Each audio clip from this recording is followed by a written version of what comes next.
And welcome to the Men's Journal Everyday Warrior podcast. I'm your host, Mike Sarraille, and today we've got Chris Wait, hold on. We've been practicing this. Diamantopoulos. You got Did I it. nail it? You got it. You nailed it. All right. Nailed it. All right. The third time. You got it, man. Sounds great. Chris, it's a very interesting name. So is Sarraille, which is actually mispronounced. Most people don't get that. It's actually pronounced Sarraille. Oh, there you go. Sarraille. And everyone thinks we're Italian. Yeah. There you go. And everyone thinks we're Italian. We're not. I got to say, when I saw your picture, which I know who you are and I've seen you in so many films, I'm like, this guy could pass as one of my Italian cousins. Yeah, totally. Greek. That's close enough. Close enough. So, interesting. You're of Greek origin. You're actually fluent. Yeah, it's my first language. My mother and father are both from Greece. I was born in Toronto, but I spent much of my life living in Greece, like probably 6 months a year until I was about 18. You're kidding me. So is that every summer? We would go back. I know 6 months is longer. He had a Greek radio station that had a syndicate in Toronto, and we would go back, see family, and it was a great way to grow up, man. Dude, beautiful country. Yeah. Beautiful. Yeah, I'm jealous. We're actually trying to get our Italian citizenship right now for the entire family. Oh, wonderful. So we'll see. But what brought your parents to Toronto? I mean, look, there was the syndicate. There was a lot of social and political unrest in 1970. You know, there was a junta, a military coup happening in Greece at the time. Athens was kind of a powder keg. And my father wanted. I mean, my father has a tremendous history. You know, severe poverty, and lost his mother when he was 2, and worked and put himself through, night school, starting from when he was 6 years old, working in a cafe and in the, filthy shipyards of Piraea in Athens, and managed to graduate high school and wanted to get himself a better life. And so he had a distant uncle that was in Toronto, and he saved up enough money to get himself to Toronto. He applied to York University, which is a terrific university. He got in and he graduated with honors with a master's in business. He flew my mother in. They had my brother. I was born, and the rest is history. So your dad had met your mom. Yeah, in Greece. They met in Greece. Yeah, they continued along. Yeah, they had a long distance relationship, and I think he actually, I think the story goes that he sent her a letter and an airline ticket saying, "Come find me here." And she did. She was a kid. She was 18. Most people can't empathize or sympathize with such a bold move like that, to leave your home nation and go to a completely foreign land. I've never done anything like that. I can only imagine the amount of, excitement and fear sort of mixed into one. It's tremendous, man. I remember I have visceral memories of us going to Kentucky Fried Chicken, and my mom and dad saying, "Don't throw away the forks and the knives, the plastic ones, because we're going to wash those. We'll bring them home." And we use those for years. So to say, financially, you guys weren't completely well off when No. As you and your brother came up. No, we weren't. No. We weren't. Listen, my father worked hard and he did a great job. There were some years where he made $6,000, and there were some years where he made, $66,000. Right? He was in a precarious line of work, and we never knew what was going to happen. We were certainly never for want of anything, though. I had a great childhood growing up. I don't remember thinking, "Oh gosh, we don't have this or we don't have that." Never at all. And I will say that one of their big priorities was, I don't care what we're going to do, but we're going to save our money and we're going to take the kids to Greece. And so we grew up learning the language, and we went to Greece. And they did a great job. My folks did a really great job raising us. That's amazing. Stuff is not important. Basically, being surrounded by your family is, and I couldn't agree more. Yeah.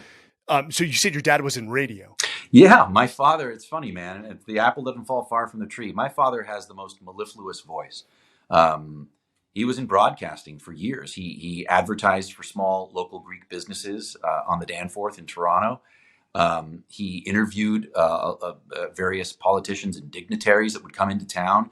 He was kind of the mayor of Greektown in Toronto. And beautiful voice, a great broadcasting voice, a great presence.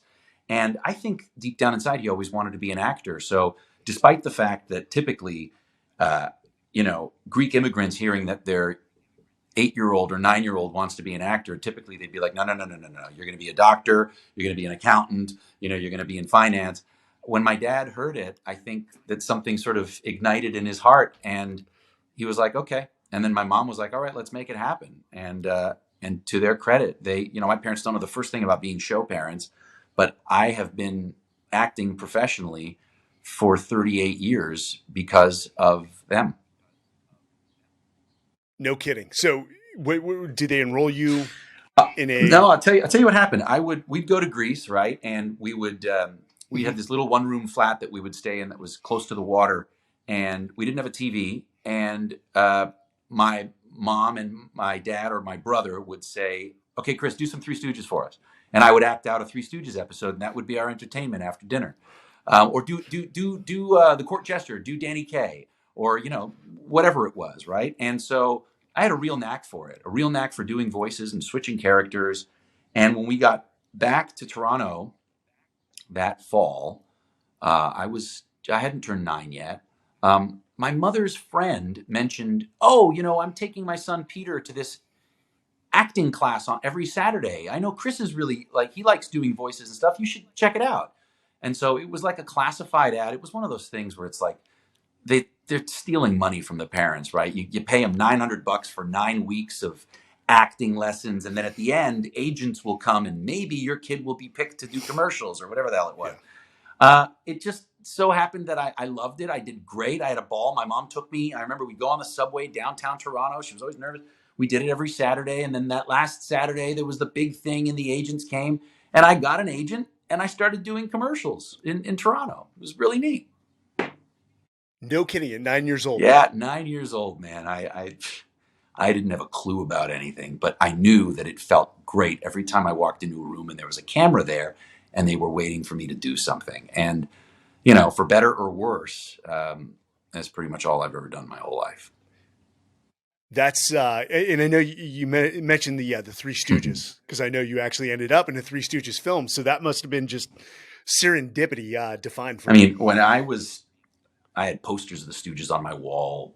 When I was 12 years old in sixth grade in Canada, it was a rite of passage for every sixth grader to do a speech. I don't know if that happened in the States, but you had to do a speech. That was the big project that year. You pick something like kids would pick dinosaurs or the Everglades or, whatever it is, the solar system. I picked Mo Howard. And at the time, there was no internet and there were very few books written about the Stooges. But I remember going to Toronto's world's biggest bookstore, and there was one book about the Stooges. And it was this yellow book called The Three Stooges Scrapbook. And it had everything that you would ever want to know about the Stooges. And I studied it inside out and backwards. And I delivered my 15-minute speech about Mo. How about that, huh? So, would you say you ever had a fear of getting up in front of people, or is that just something that came naturally No, to I've you? never had a fear about getting up in front of people. I think it's because my Interesting. older brother was deathly shy when we were young, 4 years older, and so any social situation, he would push me forward, and he would tell me like he was my Cyrano de Bergerac, right? He would whisper in my ear what I would say and push me forward, and then I'd be the one to say whatever he told me to say, and then people would applaud or whatever, and he'd be okay, no, no, no, say this. So my brother, who still is the brains of the operation, I really credit him for eliminating any possibility for stage fright with me. That's amazing. Just it sounds like polar opposites, but in a mutually supportive That's exactly. way. So, dude, I've got to be honest. I still get excited when we go to the movies, and my wife is not a big movie person, so occasionally she'll treat me and surprise me. Last one was Air 2 weekends ago when it opened up, and I was just in heaven. Can you remember?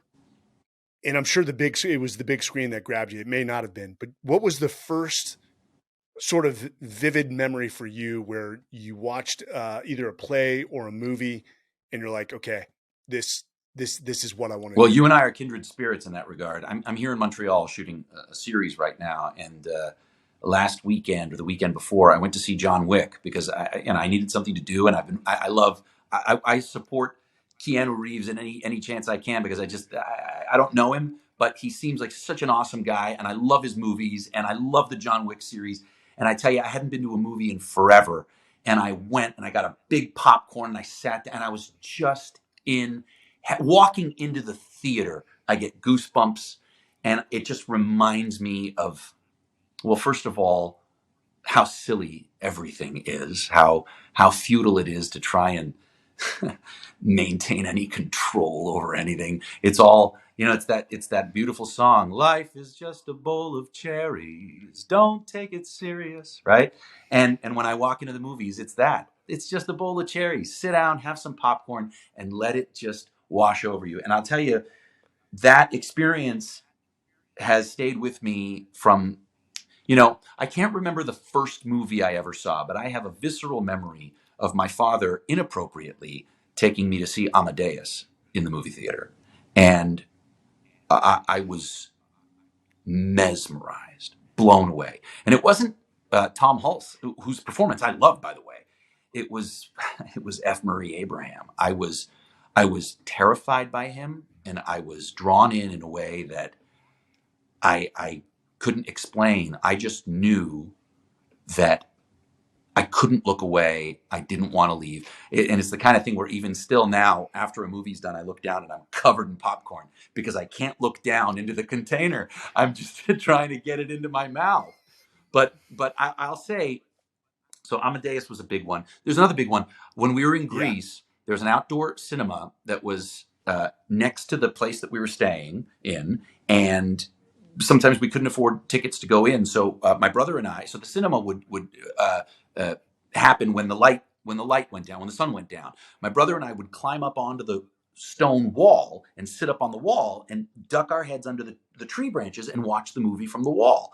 And the movie that I remember watching when I was, oh gosh, I must have been 8 years old, was Danny Kaye's The Court Jester, 1955, Metro Mayor Goldwyn. If you haven't seen it and you've got children, that is a Saturday afternoon movie. It's perfect. Basil Rathbone as the villain, Angela Lansbury as the damsel in distress. It's exquisite. It's a musical. It's got Danny Kaye doing his very best patter song tongue twisters and some of the best comedy you've ever seen. Beautiful visuals. But I remember that feeling watching that movie thinking, that's, I don't know if that's a job or what that is, but that is what I want to do and see and experience for the rest of my life. That's what I want to do. That's it. You get this excitement when you talk about the experience, and I know everyone's like, hey, movie theaters are on the decline. You can stream things to your home, which is convenient. It's expedient. I Yep. get it. But there is something about the cinema experience where you've got your kids and you're like, three big tubs of Yeah. popcorn, butter, cokes, and it's the entire experience, man. And for me, I'll say it for what it is. Hollywood is the greatest recruiting tool for the U.S. military. It just is. Wow. You watch those, and you dreamed, and you're like, I've got to see if I have what it takes. I've got to experience that, and then you get there, and you're like, okay, nope, I was wrong. I don't want to experience this. Send me home.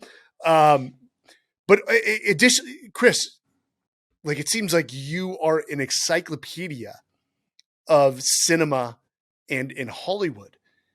Do you teach it all? Look, Do you teach theater? I wouldn't deign to say I'm an encyclopedia of anything other than bullshit, man. You and me both. I'll say this. I'll add to what you said. Um, Going there with your kids, having the tubs of popcorn, sitting in there. But really, what it is, it's the community. You're sitting with a bunch of strangers. You may not like them. You may not have any of the same ideas about the way life should be run. But at the moment when Cruz puts that into Mach 3, you're high fiving the guy next to you. It doesn't matter who it is. You're just psyched to be there. And that is the root of storytelling. And that is what we've done since we were cave people. We sit around a fire, and in this instance, our fire is the big screen, Yes. and we tell these stories, and they unify us, and they frighten us, and they warm our hearts. And, I remember the first play I saw it was a musical adaptation of The Prince and the Pauper. It was at Young People's Theatre in Toronto.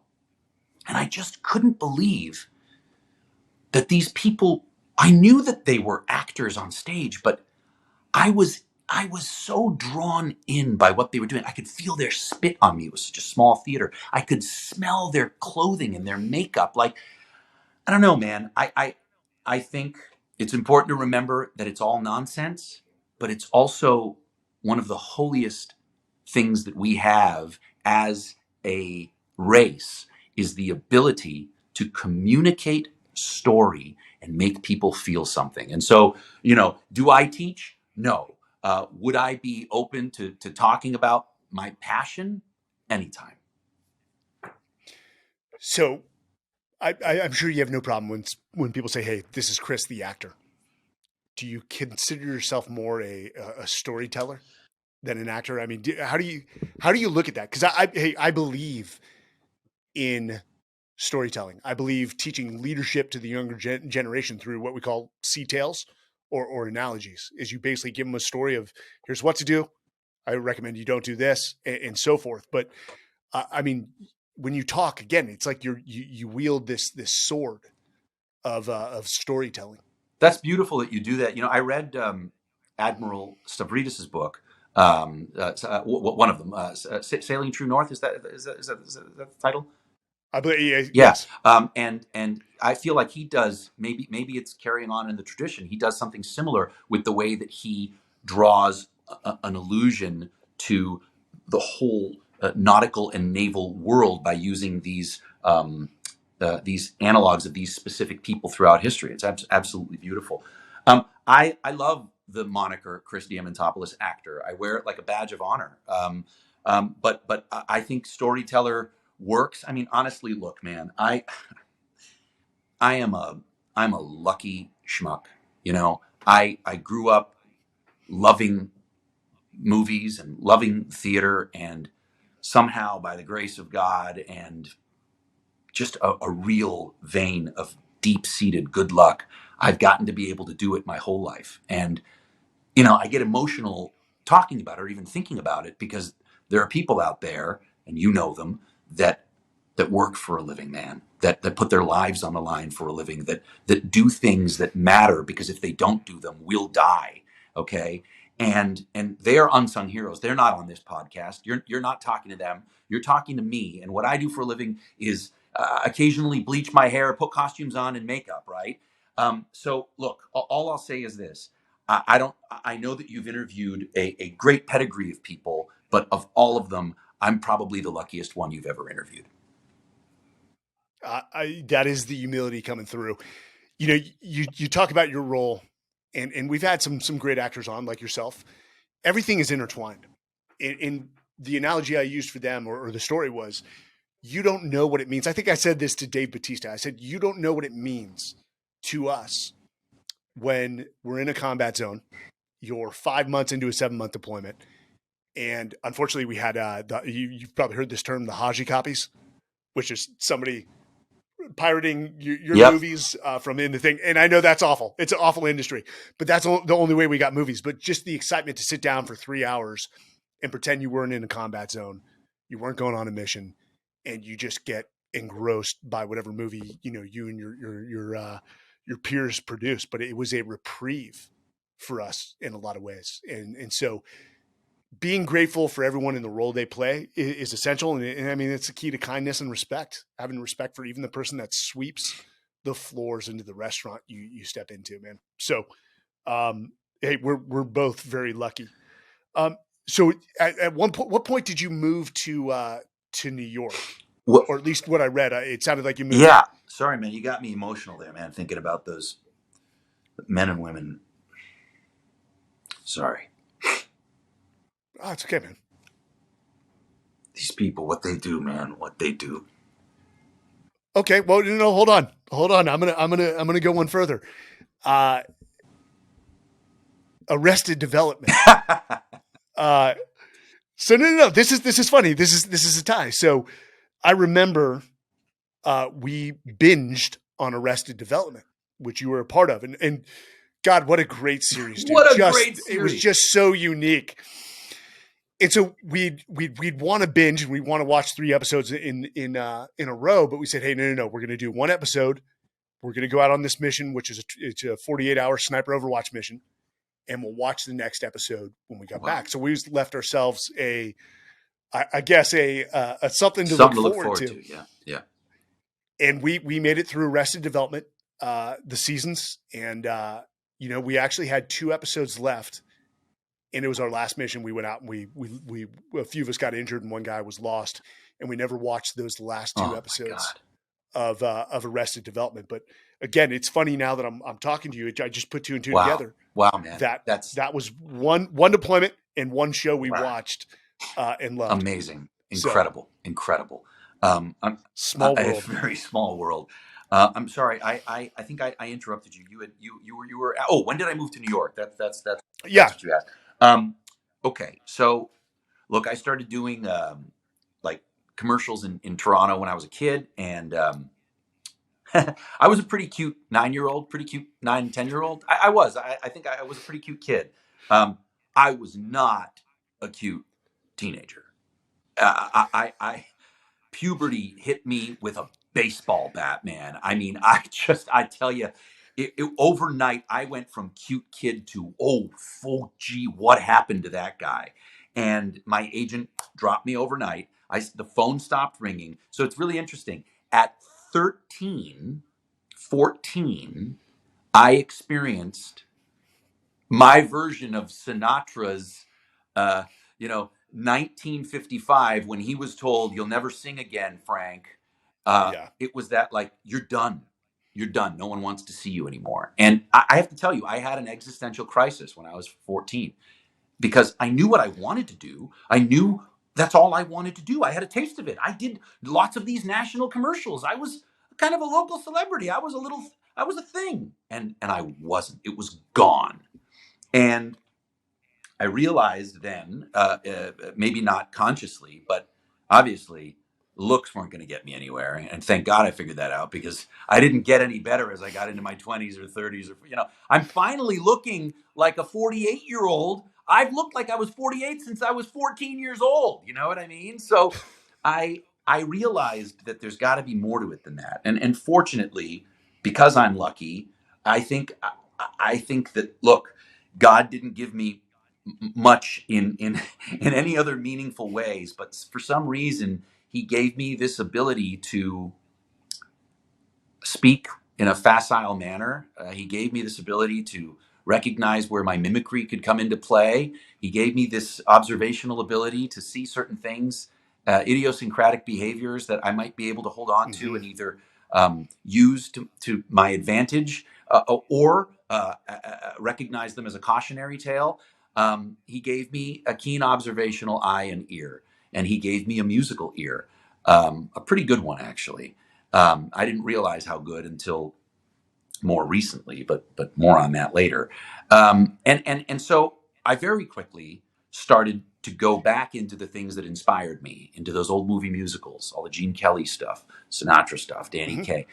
And I realized, much to my brother's chagrin, because I was in my bedroom singing all this stuff and he would knock on the door, "Shut up!" But I realized that I had a good ear. Now, I wasn't a great singer yet, but I could really I could sing. And it was that actually gave me any kind of confidence to carry on in the entertainment industry, because my looks, and I'm not kidding, I really was an ugly teenager. And so what happened was, though, I started combing the local papers for any amateur theater productions that were happening, and I auditioned for everything. And it turned out at that time, it was hard to find young men that wanted to sing. It was, there weren't a lot of guys that were doing it. There weren't a lot of guys that were very good at it, at least where I was in Toronto. And so I kind of had my pick of the litter of a lot of these productions where they're like, "Oh my gosh, you'll do it? You'll stand up on stage and you'll sing and you'll wear tights or whatever the hell it is." "Yeah, sure, I'll do it." And I started getting all of this hands-on experience with no consequence. I could fall flat on my face, but it didn't matter. It was, the rinky-dink community production of whatever. You know what I mean? And then I started really getting some confidence, and I started doing it in high school. And in one show in particular, I remember I had said to my high school music teacher when I was in 10th grade, I said, I really want to do Man of La Mancha. That's the show that I want to play Don Quixote. And he sort of laughed at me. He said, we can't do that. We can't do that as a high school. And you're not a good enough singer to do it. And it was in 10th grade. I'll never forget. And it killed me that he said that. He said, you're a fine singer, but we can't do that. And I, I spent the whole next year preparing a one act of that show that I was going to present to him at the end of the year in our music class. We had this big project we were supposed to do. I completely didn't do that. And when it came time for me to do my project, I hired a pianist and I did a one act of me doing Don Quixote in Man of La Mancha. And I tell you this, my humility is going to go out the window right now. I will tell you that's the best performance I ever gave. And I delivered. And I'll never forget it. Mr. Graham, God rest his soul, Bill Graham. He looked at me from the back of the class and he said, "Fuck you. Okay, we'll do it." And so the next year we did Man of La Mancha. And Man of La Mancha solidified for me that I'm not an idiot to be wanting to do this for a living. And right off of that, I auditioned for and did a professional show called Forever Plaid. I did that in Toronto. And I was supposed to go to the Central School of Speech and Drama in London. I got a scholarship to go there after high school was done. But it was an odd confluence of things happening. My father's business had started not going great. And I got a job offer to do a national tour that was going to pay me a tremendous amount of money for 17-year-old kid with a per diem, and they'd put me up and they'd give me, money weekly. And I just thought, I know my folks need it. I'm going to do it. So I deferred entry to the school. I went and I did the show. And then by the time my year had come to go back to now go to London and actually go to school, I had auditioned for Les Miserables on Broadway and they said yes. And I just thought, well, I guess I'm not meeting any British girls anytime soon. I'm moving to New York, and I moved to New York, and yeah, that's it. You mentioned Les Miserables. Let me tell you, my parents had that on repeat in their car growing up. Like, hey, amazing play. You see it in action. It's just a moving story. But to be like 14 listening to Les Miserables on the way from like San Jose to Reno, you're just going fucking crazy. God bless them. They're still with us. Man. But whenever they say, hey, let's take a road trip, I'm like, no thanks. I'll fly. We'll meet you there. It was that or Phantom of the okay. Sir. I'm not a good singer. Sir. So it's funny you use the Frank Sinatra analogy, and you know what? I never went back and read why he wrote and sang the song, but there's a song I still have in my my iPod. I did it my way, and it's almost like the middle finger to everyone that says you can't. But that story you just told, I mean, have you relayed that to your kids when somebody said, "Hey, you can't, you're not going to be good at baseball. You might want to quit, kid"? Is that the sea tale you tell? It's funny. So my kids are just starting to enter that. And my oldest is only 12, right? And then I've got a 9-year-old and a 3.5-year-old and a 6-month-old. So, fortunately, I haven't necessarily needed to relate a lot of, it's funny. My wife and I talk about this all the time. We don't want to do that thing where, I had to walk, 10 miles in snow, barefoot to go to school and all that sort of thing. I've tried recently. I don't know if it works. We'll find out in about 20 years, right? But I've tried to relate. I've tried to use their own stories to relate to how they might deal with things. Yeah. Because it's funny, and I'm going to get emotional again, but my kids teach me more than I teach them by far. They're so unmessed up by this world that their instincts, even when they don't accomplish what they want, or even if they do it wrong, the instinct comes from the right spot. So they're one step off of what the right instinct with the right result would be. And yeah, man, they're incredible kids. Yeah, hey, the younger generation is always the next best generation. They are. It's on us to lead by example, observational learning or behavioral modeling, and show them the right way to do things. And if this world is messed up, guess what? Look in the mirror Point those two a thumbs hundred back. We've percent, got no one a else hundred to percent. blame but Yeah. ourselves. But so when I read the story, I'm like, okay, like what are the odds? You're in the subway and you see, how did this go down? You see a beautiful woman. Did you actually have the courage? Because that's a rare trait. Did you go up to her, or did you guys just sort of start Didn't talking? I? And then she turns out to be an Didn't actress. I tell you, Mike, that I was the luckiest guy you've ever interviewed? Yes, you Okay, did. so this is that $1 billion mega billions lottery ticket. Okay, it's March 5th, 2002, and I was doing the Full Monty on Broadway at the time, and Yeah. I, as a side hustle, I started getting into voiceovers and on-camera commercials to make a little extra money because it's expensive living in Manhattan, even when you're working on Broadway. Um, I was 25, 26 years old, and I'm on my way to a voiceover audition, and I'm underground in Times Square. I'm going from the one to the ACE line. I'm walking in this weird maze of underground, and it's a sea of people. Now, this is also before the ubiquity of cell phones. Now, people had mobile phones, but there were no smart devices really. I mean, there were the Palm Pilots, but people weren't walking around like this, you know? And people were walking around like this. And in New York, people were walking around like this, and they were all kind of pissed off, which is why when I saw my wife, she was so, it was like a unicorn. It's like she had a spotlight on her. She was the most beautiful thing I'd ever seen. But what it was that she was smiling. She was humming to herself, and she was walking from, probably 150 feet away, and just she was smiling and humming, and I unabashedly was staring at her. And she walked by. Now look, I probably looked at 100 girls, 1,000 girls on the subway while I was there. Are you kidding? But never did any. I'd look and wow, and then I'd turn around and get a better look. Wow, okay, that was nice. Set my day. Well, in this instance, I turned around to get a better look, and she turned around. Our eyes kind of met, and I was like, "Oh God, all right, I got to do something now." And so I turned back around and I kept walking, and I said to myself out loud, "Go talk to her." And so I was like, "Okay, I know what I'm going to do. I know what I'm going to do. I know what I'm going to do." And I approached her and I tapped her on the shoulder, and she turned around and gave me this look like, "This better be good." and and I was just nebulized. I had no idea what to say, and I think the best I could muster was, um, "Are you lost?" And she said, "No." "Are you? Are you not from here?" And I lived at 48th and 8th. I lived like 4 blocks away. I was like, "No, I'm from the general vicinity, but this area, this knuckle kind of always messes me up. Where are you headed?" And she said, "I'm headed to 72nd Street." I said, "I'm going that way. Let's walk together." And we walked to the subway together. I wasn't going to 72nd Street. I missed the audition. And we started talking. And she was 22 years old. She said, I'm going to a singing lesson. I really want to be a singer." I said, "Oh, you're going to a singing lesson? I'm a singer." And she said, "Are you?"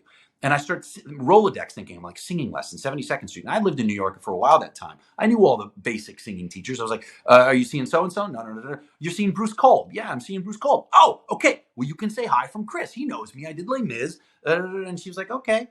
And we talked a little bit. It's amazing. In that first conversation, she basically dissected my entire life because she's like, "So you're a singer?" I said, "Yeah, I'm on Broadway right now." And she was very impressed with that, which I'd never met before because most of the girls I dated were also on Broadway. So they weren't too keen on, me.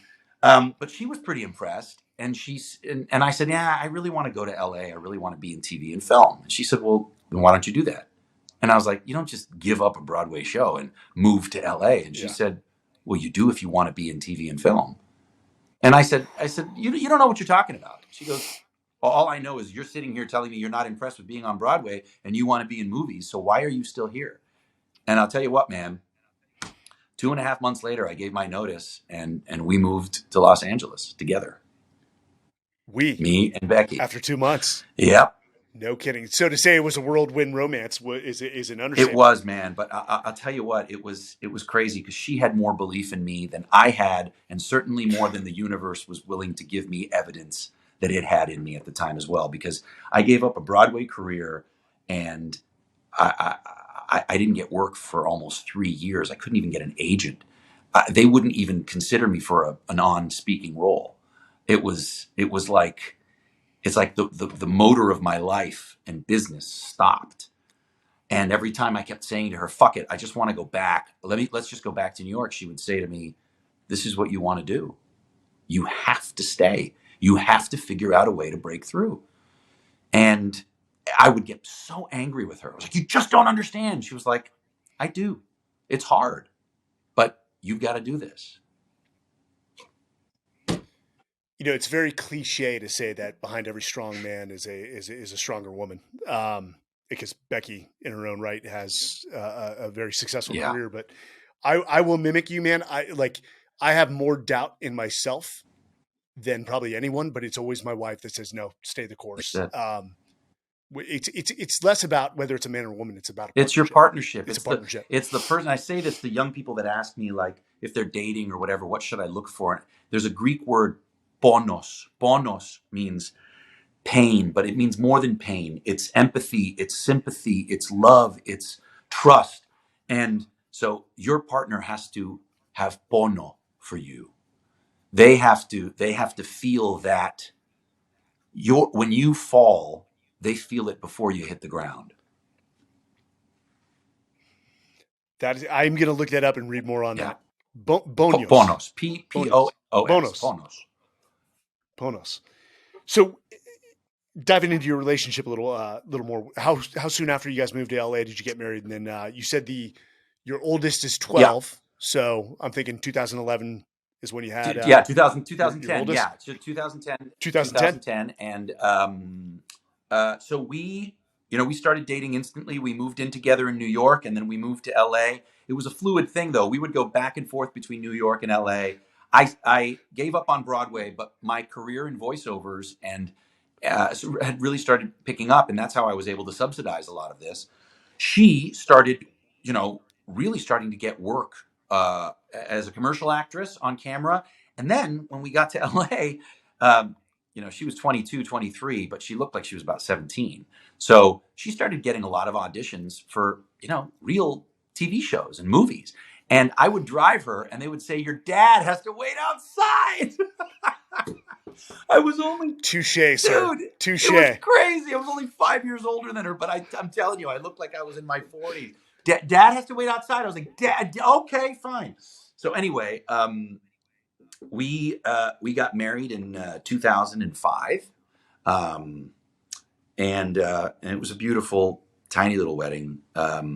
It's funny. We got married on a Thursday because that was the day that we could make it happen between potential work and and that's what our life has always been. It's been this, like, Becky and I aren't planners. We for better or worse, we ascribe to the there's it's a great lyric from Man of La Mancha. I actually have it on a bronze plaque in my home. And the wild winds of fortune shall carry me onward, whithersoever they blow, onward to glory I go. Beautiful. Yeah. Beautiful. Well, we're going to have to get Becky on the podcast to hear her side of the Buckle in, story. Man. Buckle in, because if you're liking it. Let me get started on Chris. So Chris, I mean, I have no doubt every great story starts with, trials and obstacles, and you have overcome those. I mean, the list of TV shows and movies you've been in are massive. I mean, from the hits of, Silicon Valley, which was, I loved your character. He was wild. He was eclectic. He was a bit of an asshole. But most recently, I mean, you're part of history alongside, Dwayne Johnson, Ryan Reynolds with the Red Notice.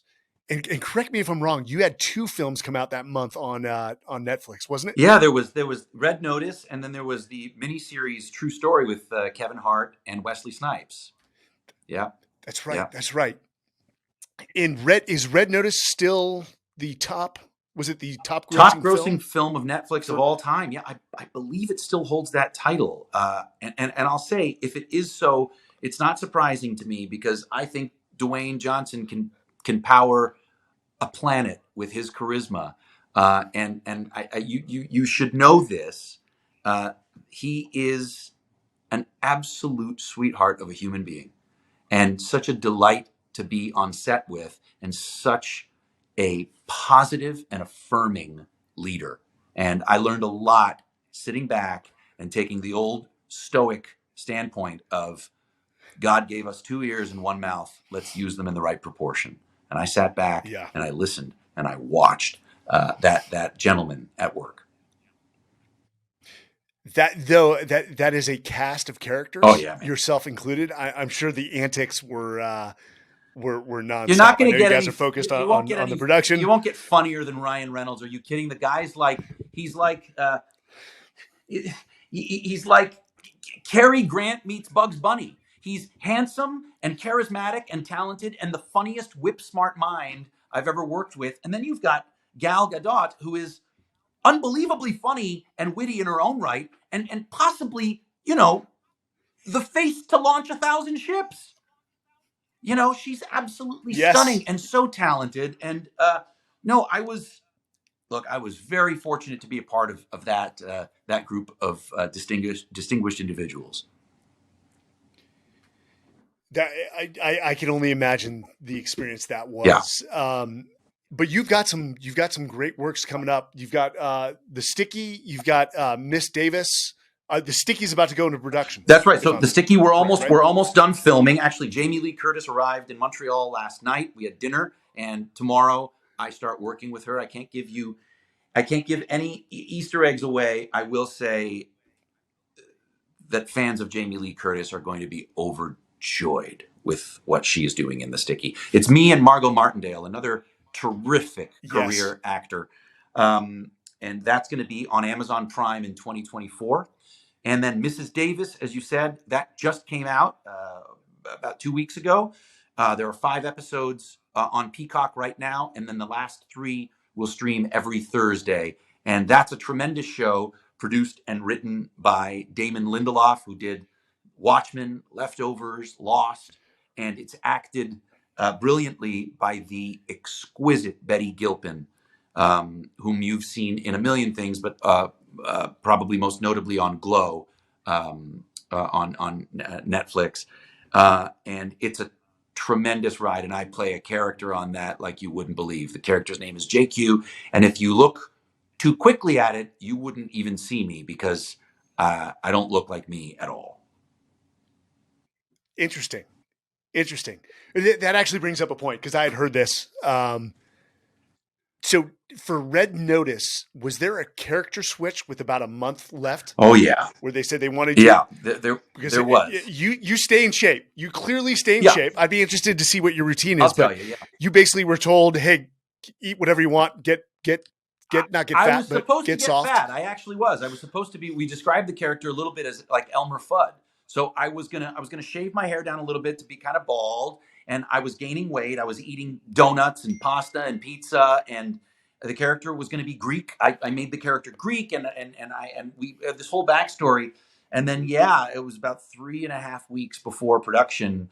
Flag on the play, we're not going to do that. There was a reason. Ryan had just done a movie where the bad guy was a Greek guy and he was kind of a dumpy guy, and they just wanted to stay away from it. So Ross and the director actually said, "Listen, we're probably going to go South American." And I had said to him originally, "I don't want to do South American because I'm not South American. You should hire a South American actor. But if you're open to switching it, let's make him Greek." And we made him Greek. And then it's like, it's not going to be Greek. I'm going to go South American. And then I was like, okay, I'm all for making sure the right person gets the job, but I also want this job. I don't want to lose the job. And it's like, no, no, no, no. He's like, no, I know you don't want to do South American. I was like, no, no, I don't want to do South American. And he was like, well, what's it going to be? I was like, this is what it's going to be. He goes, we can't have him fat. I was like, don't worry. That's okay. Here's the deal. This guy is going to be a viper in the best shape of his life. He's an assassin. He's an arms dealer of unknown European origin. And he's like, well, what does he sound like? I was like, well, his father strangled him when he was a boy. So he crushed his vocal cords and he's got this really fucked up voice. And you know, and I can do this for you. And Rostam was like, what about getting into great shape? And I was like, well, when I get there, you won't recognize me. And I had 3.5 weeks of the most grueling intermittent fasting, steak eating, and exercise that I've ever done in my life. So you went carnivore. I went full. Straight So keto here's the carnivore. thing, man. I didn't. So I went full on carnivore. I intermittent fasted. Roughly. about 20, 22 hours a day. And I just did body weight workouts at home. I was just doing chin ups, push ups, and body weight squats because I knew I wasn't going to get big. I couldn't get big, but I knew I could cut down and shred up. And so that's what I did. Ooh, that must have been grueling, Yeah, man. it was super fun. And my wife liked that body better than the body I was working on. Hey, whoever says, whatever woman says they love dad bods, hey, they can lie. They can lie to themselves. You can't lie to me. But no, that's and you look good on that one. I do have to go to this because did I hear you say that you're working on the boys in the boat? Yeah, man. Oh, geez, Louise. Is this off the novel, the Yes. 1936 Have book? you read that? No way. So I've not read it, but I know the story, I, and a lot of people have said you need to So pick you this really up. do, and I'll tell you what, the next family vacation you go on, if your kids give you a little bit of time to read, this is the book to bring with you. I read it before I knew anything about the movie, and it is such a love letter to America. It's a love letter. It's a Norman Rockwellian love letter to what the nation is capable of when they band together, despite the depression, despite everything crumbling in. It's a microscopic look at this one group of um, not impoverished, but lower income boys in Washington State, um, who didn't know the first thing about rowing, that ended up on the crew team because it paid them, I think, something like some nominal fee of like 12 cents a week or something like that, and they ended up through sheer will, determination, leadership, and that intangible quality. They ended up not only smoking all of these veteran and legacy crew teams from like Yale and Harvard and Princeton and whatever, but they ended up winning Hitler's Olympics, and they won they were in the Olympics that year. The row you were in terms of what your row was in the row made it incredibly either easy or incredibly difficult based on how the tide was coming in. They had everything stacked against them, and they won. And it's that microscopic view of that team that also paints the picture, and the author does such a brilliant job of painting the picture of how the country also had everything stacked against it, but it made it through, and it makes me so proud. Because as I said, I was born in Toronto, and I'm very, very proud to be a Canadian. But I also, right before I did Stooges, I got my U.S. citizenship, and I'm also very proud to be American. And it's stories like this told by filmmakers like George Clooney that just fill me with such a pride and such a joy. And I'll just tell you this, man. When I grow up, I want to be George Clooney, and it's not because he makes everything look so cool, and it's not because he's badass in every way, and he's got this wonderful wife and this wonderful life and all this money, and it's not. It's none of that. It's because of how he puts the work first. He's a hard worker.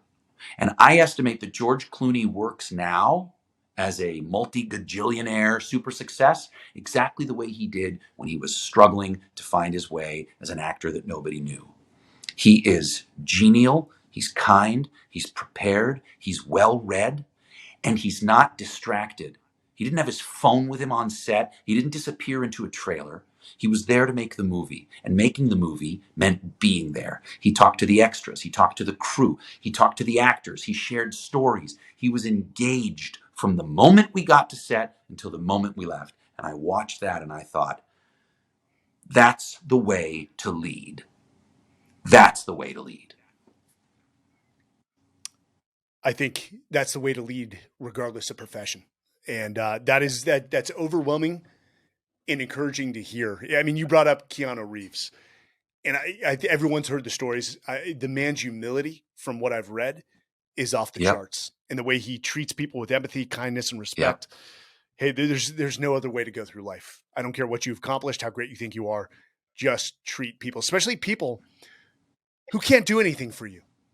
Like again, the person sweeping the floor, the person behind the counter grabbing your food.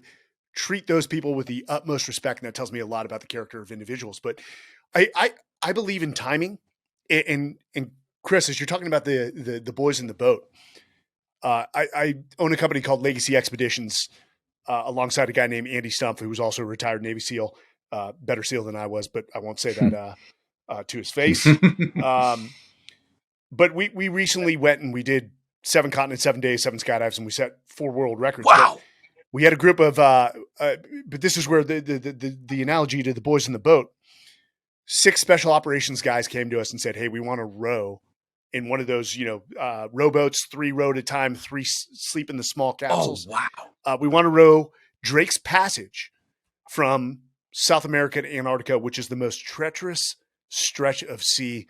Something like 20,000 sailors' lives have been lost, 800 boats sank." And Andy and I look, and they're like, "Hey, do you guys want to join the team?" And we're like, "F no." We're like, "We'll support you guys. We'll help with the fundraising. We'll pull this under the Legacy Expeditions banner."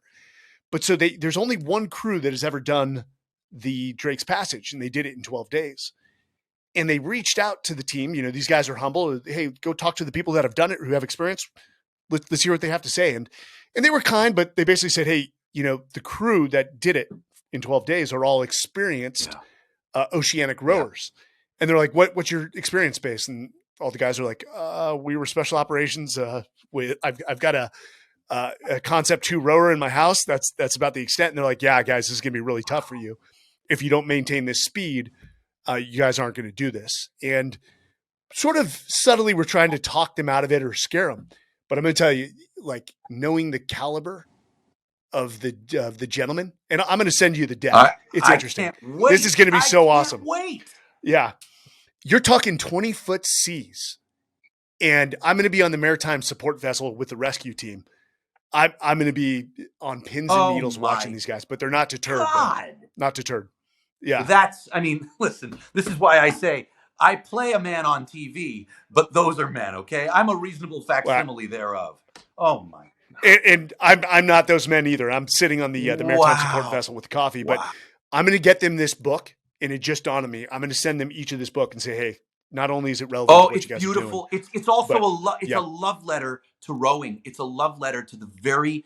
Oh yeah, you absolutely have to do that. They'll cherish it. It's a beautiful book, beautifully told. When's I don't know if you can drop this. What are we looking at for the release date? I could be wrong here. It's an MGM release. It's going to be a theatrical release, and it should be this fall. If I'm wrong, I'm sorry, but it should be this fall. If that's, then we are going to go all the entire crew and watch it. If that's the case, well, I'll tell you what, man. We're supposed to go probably January. We should stay in touch, and if that is the case, I'm sure you have your own way in, but if I can facilitate that to happen, I will. So reach out to me, and I'll reach out to all of the necessary people, and we'll make sure that you guys are there as guests of honor. Chris, I'm no one, so I don't get invitations to things like that. So I will. Let me send you this deck, man. Again, these are the nicest guys you'll ever meet. Oh, well, then even though they had a very black and dirty job. Now, I'm making it my life's mission to make sure that you guys are there. So just get me the info, and I'll make sure that happens. And I'm saying this right now because maybe George will see this, and he's going to know he's going to have to put his money where my mouth is. So I'm going to make sure that you guys do this. Yes, sir. So Chris, first off, man, it's, my day didn't start off all that great. We've got some construction going on in the house, and that's a whole beast of its own, dealing with contractors. Sure. God bless them and what they do. But man, your passion is inspiring and invigorating. We do like to end this podcast in a certain way. I said it to you before we started. There are certain breadcrumbs that have led to your success. If you can leave those behind for others, there's no greater gift. So what would you say, based off all your experience, all your trials and tribulations, what are the 3 things that you've held dear to, discipline to? You could call them the key tenets in your life that have led to a majority of your success. Hard work, humility, things along those lines. Okay. So the 3. It's a terrific question. But the 3 things that have led to my success, I would say the first is my wife. It was choosing a partner. I would be nowhere without her. We wouldn't be talking, that's for sure. So I would say my wife is number 1. I think my faith. I've never had the courage to believe in nothing. I I I don't have the answers, but I know that there is no way that the life that I am living is just a random confluence of events. There is, I don't know what it is, but there is a through line, and for some reason, um, I am the benefactor of that through line. And I'd say the third, and this is something that I don't know that it's a tenet that I have had my entire life, but it's one that I've built and that's come to me and that I've come to realize, and that is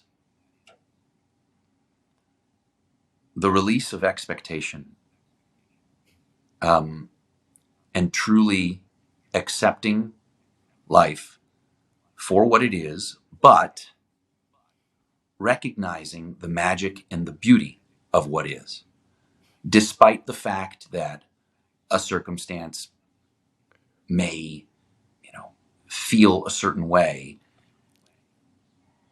The ability to be able to take it at face value. And it's funny, COVID really solidified this for me. I went deep, deep, deep, deep into Stoic philosophy. I read Marcus Aurelius. Yeah, like there was no tomorrow. I read all of Ryan Holiday's wonderful books. I dipped Yes. back into Epictetus. I started going into some of my own roots with some Greek philosophy, which is challenging to read, particularly for an uneducated schmuck like me. But I'll tell you, the notion of not only bearing what is, but loving it, and releasing all of the things that we have no control over. So I'd say that. Those are probably three of the most unique answers I've had of any of my guests, and I'm almost upset at you that you put wife as number one. And now I think I've got to rearrange mine, or my wife will listen to this and just be like, you. So, yeah, It's true. doing a disservice to all us married guys. Oh man. Lastly, and for some people, they this doesn't matter to them. And I can phrase it two ways. When all is said and done, for you, let's hope that's 60 years from now, and you break records. But when you're on your deathbed, looking back on everything, and your kids are around you and your grandkids, what do you want your legacy to be? Or what do you want your reputation to be known for? Oh man.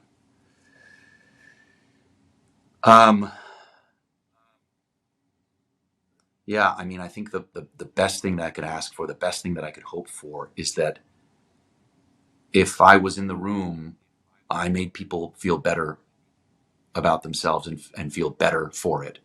That if I was there, they were better for it, and and and and that all I left behind, hopefully, was a lasting kindness. I really, really do hope for that. I know that I've fallen far from that mark, but I'm going to keep pushing for that. That's the whole point, right? Yeah. You're never going to get it right Yeah. all the time, Yeah. but you learn, you readjust, and you go back. So again, Chris, I want to hit these. So you've got the Sticky, which comes out on Amazon Prime 2024. Yep. Okay. Miss Davis right now is out on Peacock. Yep, Peacock. It's the first 5 episodes on Peacock right now. The first 5 are there. We'll be at the 6th one this week on Thursday, and it's 8 episodes for the first season. Yep. And then The Boys in the Boat, which has, again, serendipity. Yeah. Thank you. We'll drop the links to all those for all the viewers. And again, for everyone joining, thanks for joining. Leave a review on Apple Podcasts, Spotify, whatever platform you utilize. Again, this has been Mike Sarraille and Chris Diamantopoulos. There we go. You got it. Okay. All right. Difficult. But again, guys, Men's Journal Everyday Warrior podcast. Thanks for joining us, and we'll see you again next time.